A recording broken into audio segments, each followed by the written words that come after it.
Oh là, on est en fumée là. oh, ouf. Salut à tous, c'est Valéot. Salut. Écoutez, on est ici aujourd'hui pour vous présenter le nouveau module Rapidfire qu'on a reçu il y a très peu de temps, comme peut-être certains d'entre vous. On va essayer de vous faire une démonstration sur le terrain de ce que ça donne entre un bon setup, donc ici une paire de HD3 avec un Furious FPV True D en version 3.7, donc la dernière version disponible à ce jour, et une paire de HDO avec le dernier module qui vient de sortir. On va pas se mentir, les deux sont des bons setups, quand même bon, quasiment je dirais 2 fois le prix en termes de différence. Oui, c'est ça. Oui. Mais bon, voilà, aujourd'hui une paire de HD3 avec un True D, ça fonctionne quand même très bien. L'idée de cette vidéo, c'est de vous montrer est-ce qu'il y a une vraie différence, et si oui, dans quelles conditions. Pour cela, ce qu'on fait aujourd'hui, c'est qu'on vous a emmené dans notre petit bandeau habituel. On va pouvoir mettre à mal, a priori, nos récepteurs et puis notre module vidéo. Ah bah c'est le but là, il y a pas mal d'obstacles. Faire ça dans un champ, ça sert à rien. Non, c'est clair. Pour mettre à mal le matos, il faut des obstacles, il faut un peu de des métal. Bâtiments, des bâtiments. Ouais, voilà, des bâtiments métallisés et ainsi de suite. Donc là, le bandeau étant quand même assez grand, voilà, on va avoir assez de latitude pour essayer de voir qu'est-ce qui se passe en conditions réelles. Donc pour cela, on va utiliser ce petit drone, donc le Reverb qu'on a monté il y a très peu de temps avec un TBS Unify HV en 800 mW, ainsi que cette petite antenne Pagoda de chez Furious FPV qui marche selon nous très bien. On va se mettre dans la même direction avec nos deux lunettes, avec les antennes patch qui vont dans la même direction. Vous aurez certainement remarqué qu'on n'a pas les mêmes antennes patch, mais c'est voulu. Là, c'est comme une antenne patch qui coûte pas très cher, donc qui va sensiblement bien avec ce matériel-là. Tandis que moi, c'est une antenne patch qui coûte un petit peu plus cher. Je vous dirai pas les prix parce que je m'en souviens plus. On a deux setups qui, on va dire, sont relativement équilibrés en termes de prix dans leur gamme et dans leur catégorie respective. Bon, on est parti. Donc ce qu'on fait, c'est qu'on se met voilà, côte à côte dans la même direction, donc les antennes qui vont pointer sensiblement par là, voilà. Et puis on vous retrouve en vol avec les deux DVR. Hein. Allez, tout de suite. On va vous donner nos impressions aussi en temps réel. Hein.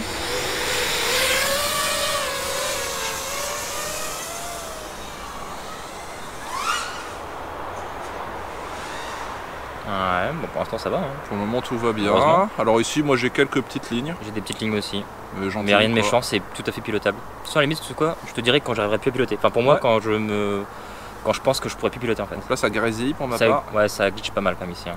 Neige et puis ligne. Pour ma part je vois bien ce qui se passe, j'arrive à bien distinguer les poteaux. Moi aussi, mais c'est pas ouf.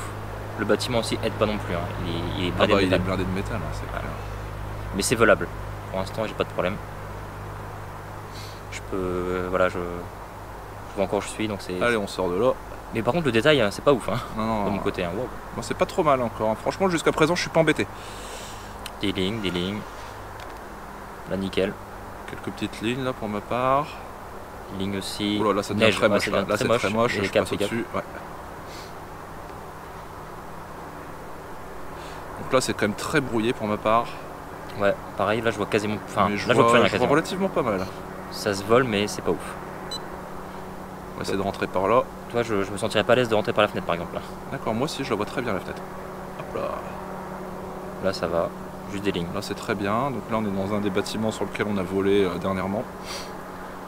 C'est la deuxième partie du bâtiment, la première partie étant là-bas, donc elle va être plus proche de nous normalement. Quelques petites lignes, rien de méchant. Non ça va, c'est correct. Donc ça vole pas mal ici. Bon allez on va essayer de ressortir. J'ai pas de problème non plus de ce côté là. Oui non là il n'y a pas de souci. Mais t'es chaud là hein. Ouais, il était un peu chaud tendu. Donc là je vais vers notre gauche en fait hein, par rapport à nous. Éloigne-toi un peu. Donc là moi j'ai une grosse ligne là qui passe au milieu de temps en temps, ça va. Bah moi pareil j'ai une ligne noire mais qui descend. Ouais pareil, une grosse. Ouais c'est ça, c'est bizarre. Bon là ça commence à glitcher, là je suis loin quand putain, même. oui là. Là en fait on est plus trop sur l'antenne patch là. Hein. Non. Je suis vraiment très à gauche. Oh putain, oui non là c'est involable pour moi là, je vois plus moi j'arrive toujours à voler. Bah si tu reviens là où tu étais, je suis obligé de poser le drone. Là c'est encore pire. Oh, putain, là je monte là. Hop, là c'est bon. D'accord, donc moi j'ai eu une grosse faiblesse là. Hein. Hop, là c'est bon, mais non là c'est chaud là. Ouais, là c'est super chaud. Ah bah non je vois plus rien. Je fais machine arrière. Putain bah là je sais pas ce que j'aurais fait avec le mien. Ah c'est bon à savoir tu vois. T'as réussi à récupérer. Hop là. Bon je récupère vite fait. Ah si t'as récupéré, enfin tu voyais encore quelque chose. Alors là je vois moyen, hop là ça va. Ça redevient, ouais ça va. C'est pas pas génial avec les buissons donc c'est pas extraordinaire mais c'est pas mal franchement. Disons que le détail est pas là. Ouais. Alors là on revient un peu dans le périmètre de l'antenne patch. Hop là j'évite le buisson.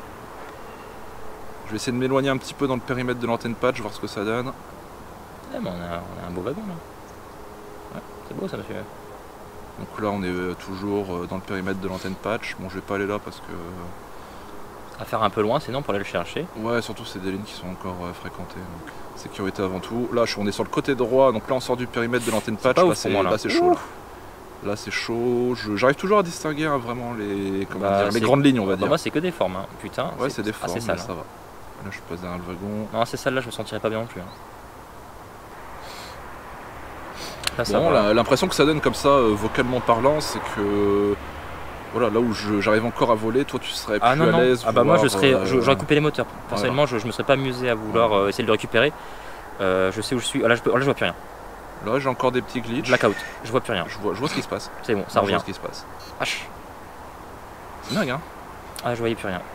De nouveau je l'aurais posé là. Et si tu tournes un peu ta tête vers la droite? C'est pire. Ouais, moi aussi. Non, à gauche, ouais. Légèrement vers la gauche. Là moi je vois hein. Bon c'est pas, non, génial hein, mais... De toute façon on verra au DVR, tu verras au même endroit, c'est dégueulasse. Mais vraiment.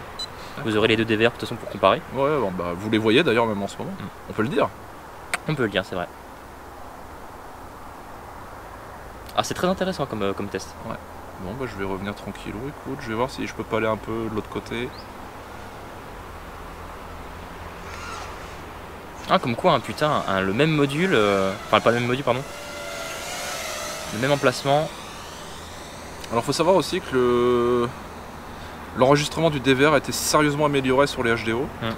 Donc voilà, c'est aussi à prendre en compte. Mais voilà, on n'a pas voulu faire un test seul du module en lui-même parce qu'on ne le trouve pas forcément intéressant. Parce que vous mettrez a priori pas un module comme ça sur des HD3. Enfin, je pense pas au vu du prix du module quoi. Je me concentre, là je vois plus rien. Voilà, je vois pas non plus. Ouais. Voilà, on essaie vraiment de mettre un module qui correspond à la gamme de la lunette quoi. Et puis de toute manière, c'est bien d'avoir un comparatif HD3 plus 2D et HDO et complètement. Puis ça va changer des autres tests que vous aurez peut-être vu sur internet. Voilà. Là je capte bien pour ma part. Là je capte plus. Oula. Tu seras à 1000 de batterie, plus rien. Je rentre. Allez. Je fais 1100 ampères, 1000 ampères. Faut revenir tranquillou. Bon bah voilà, ça s'est bien passé. Oh, c'est super intéressant. Enfin, pendant 3-4 fois où j'ai dit que je ne voyais plus rien, tu voyais encore. Donc ça confirme un peu ce qu'on avait vu, ce qu'on a pu savoir sur le module. Moi je glitch, j'aurai du sol comme ça, pas toi? Oui, moi je glitch aussi, mais c'est la barre noire là depuis tout à l'heure. Oula. Je sais pas ce qu'elle fout là cette barre noire. Pose-toi, hein, t'es à 1200. Pose. Ouais, tranquille. Je suis encore à 14 volts 3, tout va bien. Ça.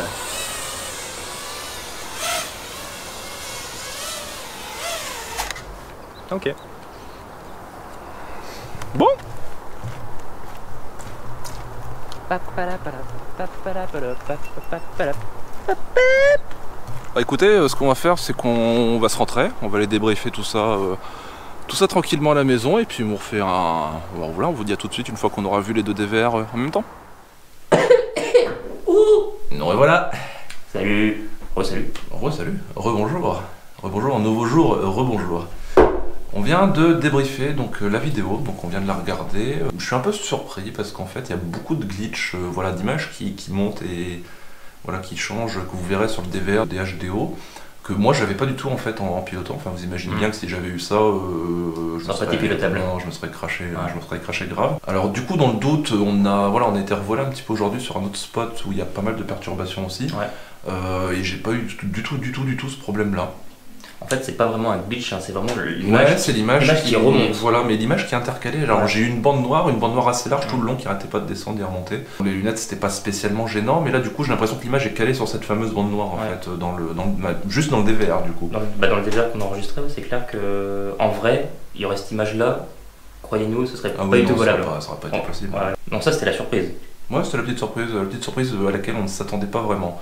Par contre, là sans surprise, on peut dire que le Rapid Fire fait bien son taf. Bah, il fait très bien son taf, voilà, surtout dans des conditions extrêmement difficiles. C'est-à-dire que là où le True-D lâche complètement, parce qu'il va lire finalement, l'image d'une des deux antennes que vous avez sur votre module. Il essaie pas de mixer les deux, tandis que là où le Rapid Fire fait des petits miracles, c'est qu'il essaie de mixer deux images qui sont pourries pour en faire une qui est nettement moins pourri, on arrive encore à distinguer les formes, le soleil, éventuellement le ciel. Bah, c'est ce qui sauve ton drone en fait. Voilà, c'est ce qui me sauve, et au lieu d'avoir une coupure brutale, nette et précise comme sur le True-D. C'est ce qui s'est passé, un écran noir, on voyait. Voilà, on voyait des écrans noirs, il n'y avait plus rien, tandis que moi j'arrivais toujours à distinguer à peu près où j'étais. Il n'y a pas de coupure brutale avec le Rapid Fire, ce qui est très agréable. Par contre, ce qu'on remarque, c'est que dès qu'on le met dans des conditions vraiment difficiles, bon, l'image évidemment passe en noir et blanc, mais ça c'est pas une surprise. Ce qui est plus une surprise, c'est qu'il a du mal à retomber un peu sur ses pieds. Là où le 3D reprend assez rapidement des couleurs, Rapid Fire a un peu plus de mal. Alors dans la deuxième session qu'on a fait aujourd'hui, c'était peut-être un peu moins visible, je dirais.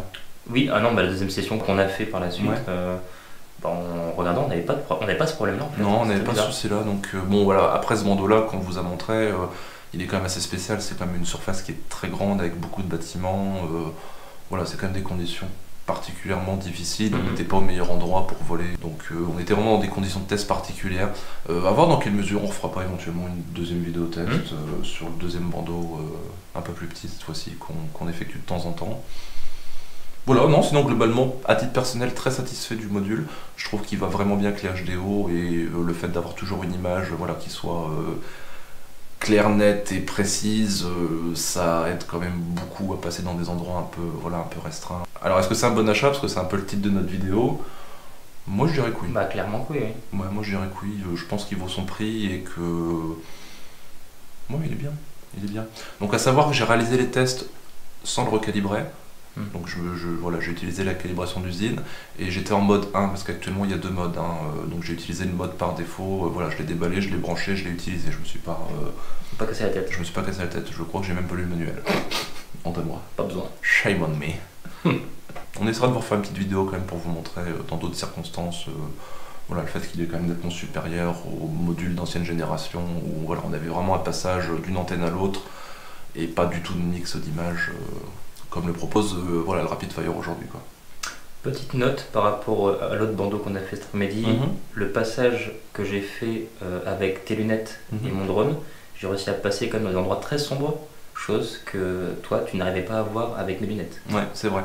Et on l'a surtout distingué en fin de journée quand le soleil est très rare et que la luminosité commence vraiment à baisser. Le Rapid Fire, alors je sais pas si c'est une différence de lunettes. Moi je serais tenté de dire que non, mais j'ai eu l'impression vraiment que le Rapid Fire excellait mais en tout point, c'est-à-dire que étant dans le noir avec une fenêtre avec un petit peu plus de jour, moi j'ai le dessin de la fenêtre qui est à l'écran qui est extrêmement clair, c'est-à-dire que je vois vraiment où je vais avec mon drone, tandis qu'avec le drone de Hot, enfin les lunettes de Hot, pardon, très clairement il y avait juste un point lumineux, flou, et c'était non, c'était pas pilotable, enfin c'était pas envisageable de passer dans un petit endroit un peu petit quoi. Bon bah voilà, on vous laisse sur ces belles paroles, on essaie de vous refaire une vidéo dans pas longtemps, toujours sur ce sujet-là. On vous dit à très bientôt. Allez, salut, portez-vous bien. Ciao.